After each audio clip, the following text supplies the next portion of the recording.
Okay, so I want to estimate the difference between the two groups, the difference in the proportion who voted for Trump between my two groups.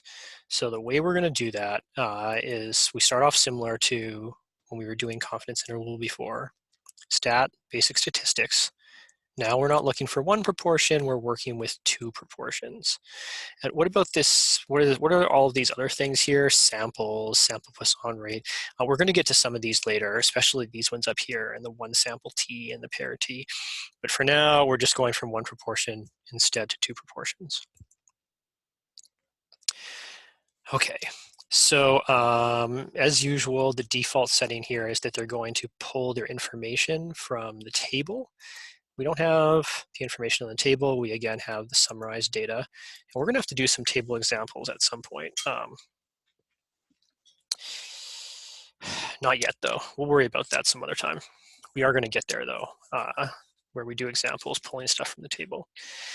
So sample one and sample two, those are the two groups. So in the first group, the number that voted for Trump was 282.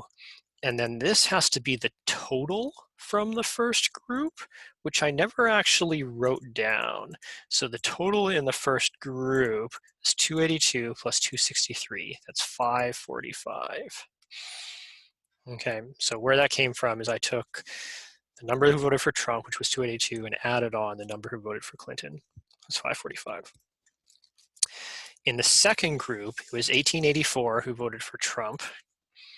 And then we have to add on the number who voted for Clinton to get the total, which is 2007. Add those together, we get 3891. Okay, so the total in group two was 3891. What's under our options? Yeah, I didn't say 95% confidence interval, but I think that's what I would like to find, 95% confidence interval.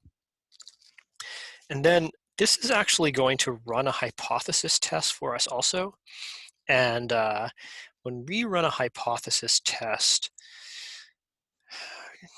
you can choose different hypotheses, but I'm pretty much always going to do questions where our null hypothesis is that the groups are going to be the same, okay? That it doesn't matter. The null hypothesis is that the proportion who voted for Trump is the same in both groups. When you decide, it's not a factor in who you ended up choosing to vote for. Now, that's going to be our null hypothesis. Like if we're comparing a drug to a placebo, the null hypothesis is that the drug does nothing. There's no difference.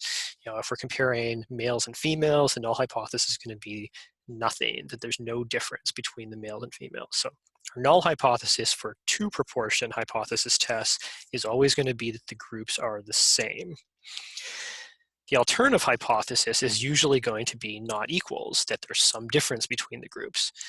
Sometimes we might choose a direction, like we might say that the people who take the drug should be better off than the people who don't. Otherwise, what's the point of the drug? So we might choose a greater than or a less than to indicate the alternative hypothesis is that the people who in the drug group are better off, or in one of the groups, they have a certain result that we're looking for, so we pick a greater than or less than. But our default is going to be not equals. So our null hypothesis is that they're the same. Our alternative hypothesis is that they're not the same. And then there's test method. It says estimate the proportions separately or use the pooled estimate of the proportion. So this is the pool that I was talking about. Choosing between these, the difference is how they pick the standard deviation that they use to generate these tests. So I'm always going to use the separate one. The pooled one gives slightly different results, but basically similar results. Okay, so I'm going to use this separately one. Hit OK, and I think we're set up, so we'll hit OK. All right, so here's our results. We already computed these earlier. The proportion who voted for Trump in group 1, 0.5174. Proportion who voted for Trump in group 2, 0.4842. The difference between those, group 1 minus group 2, is 3.3%. And it's always group 1 minus group 2. So if group 2 happened to be bigger, then the difference would come out negative. That's okay. It just means that group 2 is bigger. And then we have a 95% confidence interval for the difference. The difference, group 1 minus group 2, was about 3% in our sample, but that difference could be higher or lower. It could be as high as 7.8% or as low as, look, there's a little minus there, which is important, as low as negative 0.01%. So 7.8%, which means group 1 is bigger by almost 8%. Negative 0.01 is that group 2 is actually bigger by 1%. So in our 95% confidence interval, we're actually saying that it is possible that this was just luck, that actually group 2 had a bigger proportion voting for Trump. And it's certainly possible that the two groups were the same. Like the number 0, where there's no difference, is between these two numbers in the confidence interval. Okay, so based on this information, even though the sample is pretty big, it's like 4,000, over 4,000, we can't confidently say that one group is bigger than the other. It's entirely reasonable, and we're using sort of 95% confidence as our line for reasonable. It's entirely reasonable that the groups are the same.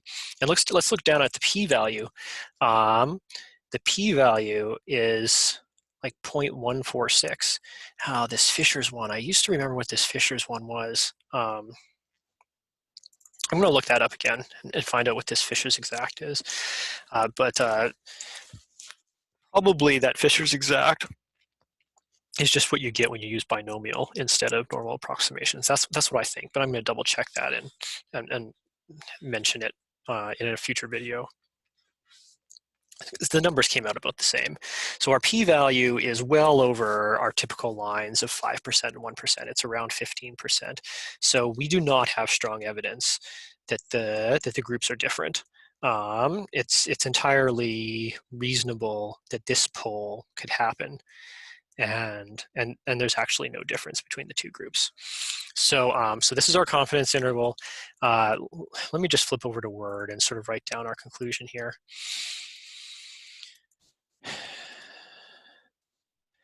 So our 95% confidence interval for group 1 minus group 2, the proportion of Trump voters in group 1 minus the proportion of Trump voters in group 2 is, and then our numbers were negative 0.0116, negative 0.0116 up to 0.0780, 0.0780. So in other words, maybe group 1 is bigger, the group 1 proportion. Group 1 proportion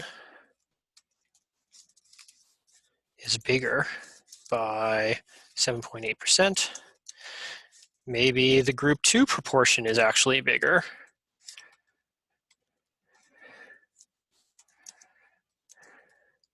Group 2 proportion is bigger by 1.16%, or something in between. Okay, so maybe group 1's a lot bigger, maybe group 1's a little bit bigger, maybe the two groups are the same, maybe group 2 is a little bit bigger. We don't think it's likely that group 2 is a lot bigger, but anything between these two, including that the two groups are equal,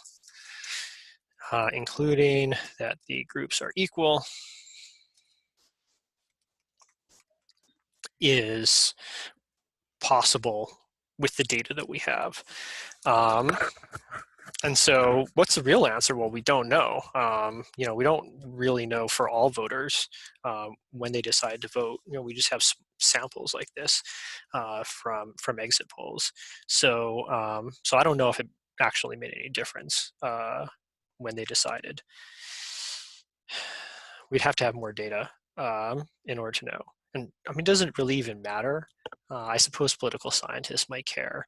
They might draw some theories about when people decided and who they voted for. Okay, and this fits with the p-value, right? The fact that maybe they're equal, that fits with our results from the p-value. The p-value was about 15%. That's not small enough for us to say we have strong evidence that they're different. So as far as we know, the two groups are the same. Okay, I think because this is sort of a new section, we're actually going to stop there. And then on Monday, or in the next class, we'll have a bunch of examples to work off of. And actually, since this is new and we only did one example, I think that maybe, no, I'm going to assign a homework question. I'll give you a homework question to work on for this and try out. Try to pick one that it's reasonable to do, even though we only worked through one example. All right, see you next time.